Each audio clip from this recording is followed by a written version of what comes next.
ሊቃናተ ነድ ዘሰማያዊት ማይፈድ በእንተ በግዑ እቀብዋ ነዛቲ ያዘድ።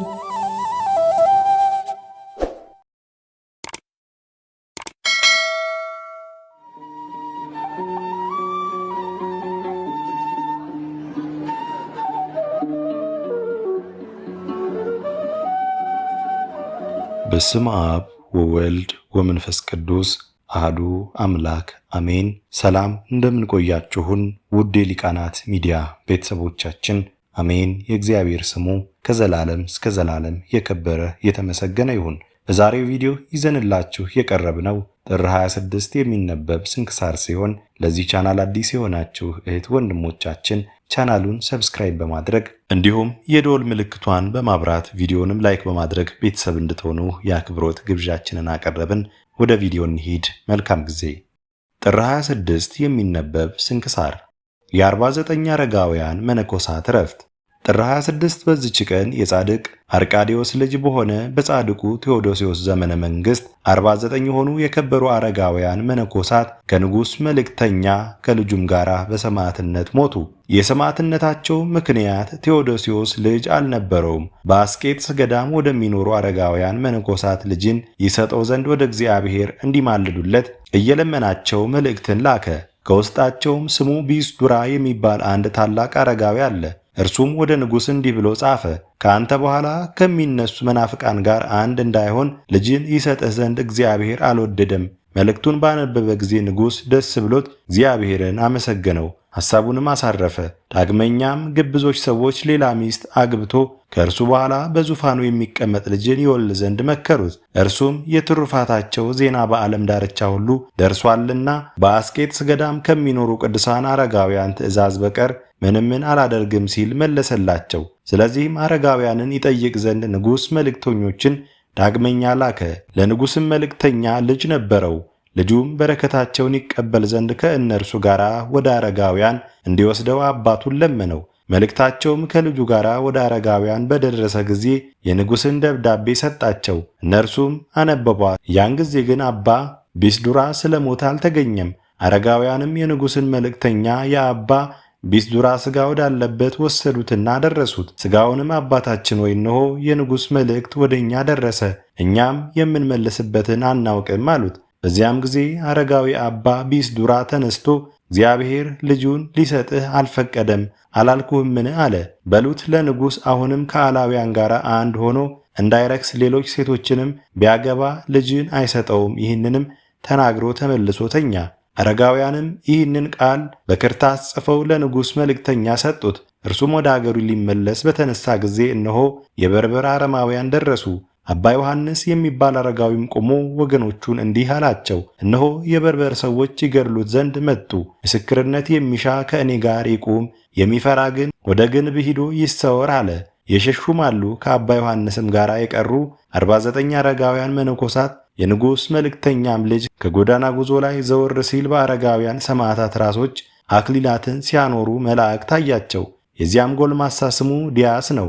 አባቱንም እነሆ በአረጋውያን ራሶች ላይ አክሊላትን ሲያኖሩ ረቂቃን መላእክት አያለው። አሁንም እንደ እርሳቸው አክሊልን ለመቀበል እኔ እሄዳለሁ አለው። አባቱም ልጄ ሆይ እኔም ከአንተ ጋር እሄዳለሁ አለው። በዚያችም ጊዜ አረጋውያን መነኮሳት ለአረማውያን ተገለጡላቸው።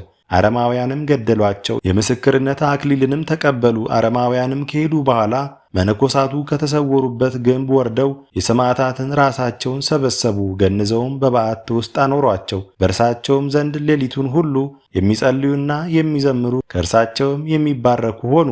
የአባ ዮሐንስንም ሥጋ ሰዎች ሰርቀው ባታኑን ወደሚባል አገር ወሰዱት።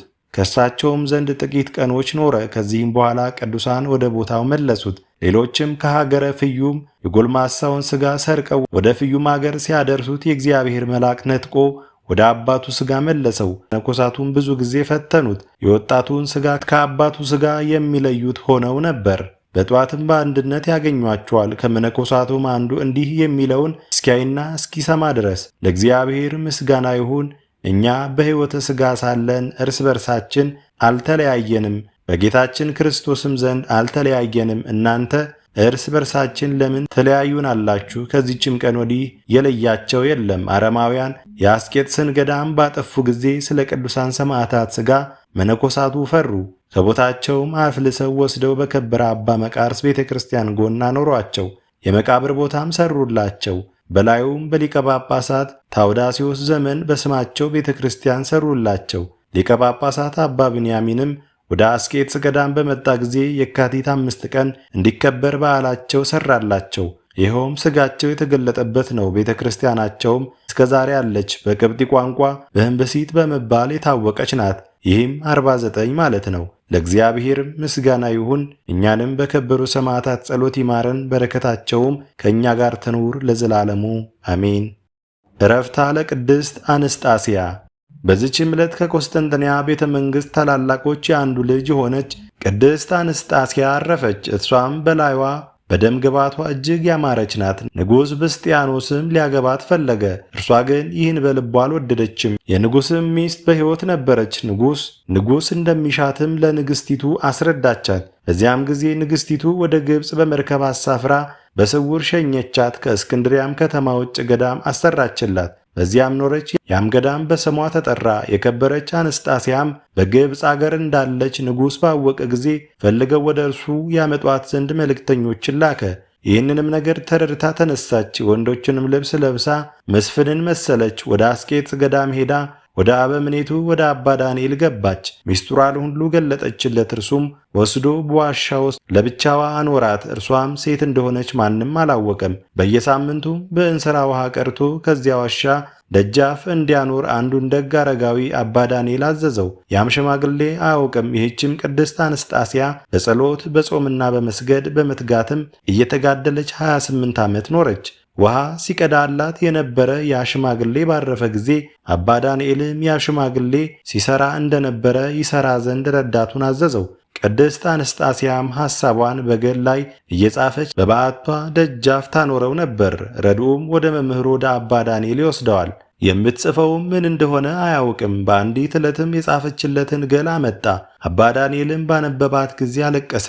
ረድኡንም ልጄ ሆይ ተነስ፣ የዚህን ቅዱስ ሰው ሥጋ ሂደን እንቅበር፣ እርሱ ከዚህ ዓለም ይለያልና አለው።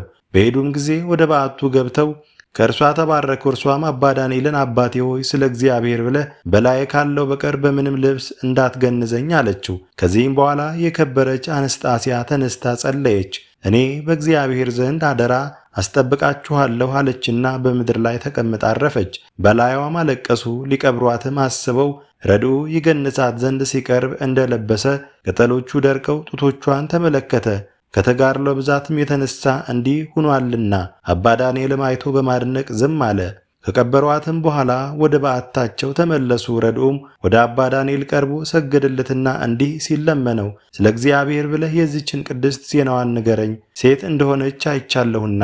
አባ ዳንኤልም የገድሏን ዜና ሊነግረው ጀመረ። እንዲህም አለው፣ እርሷ ከቆስጠንጠንያ አገር ከመንግሥት ታላላቅ ወገኖች ውስጥ የሆነች ስትሆን ሰውነቷን ለክርስቶስ ሰጥታ የዚህን የኃላፊውን ዓለም ክብር ሁሉ ተወች። ከሰይጣንም ከተዋጋችበት ከዚህ ከታላቅ ተጋድሏ ለእኛ ለወንዶች መመከሪያ ሊሆነን ይገባል። ከእርሷም የሴቶችን ደካማነት አረቃ የኃይለኞች ወንዶችን ብርታት ገንዘብ እስከ ማድረግ ደርሳ እግዚአብሔርን አገለገለችው። ለእግዚአብሔርም ምስጋና ይሁን፣ እኛንም በጸሎቷ ይማረን፣ በረከቷም ከእኛ ጋር ይኑር ለዘላለሙ አሜን። የመጥርያስ የስርስንዮስና የዮሴፍ መታሰቢያ። በዚህች ዕለት የከበሩ መጥርያስ የስርስንዮስ ሰማዕት የመፍቀሬ ነዳያት ዮሴፍ መታሰቢያቸው ነው። በረከታቸውም ከእኛ ጋር ትኑር፣ ለእግዚአብሔርም ምስጋና ይሁን አሜን። አስጀምሮ ላስፈጸመን ለልዑል እግዚአብሔር ክብር ምስጋና ይሁን መቼም መች ለዘላለሙ አሜን። ውድ የሊቃናት ሚዲያ ቤተሰቦቻችን ጥር 26 የሚነበብ ስንክሳር ወደ እናንተ አቀረብን። በቀጣይ በአዲስ ክፍል እስከምንገናኝ ድረስ እግዚአብሔር ቸር ያቆየን። መልካም ጊዜ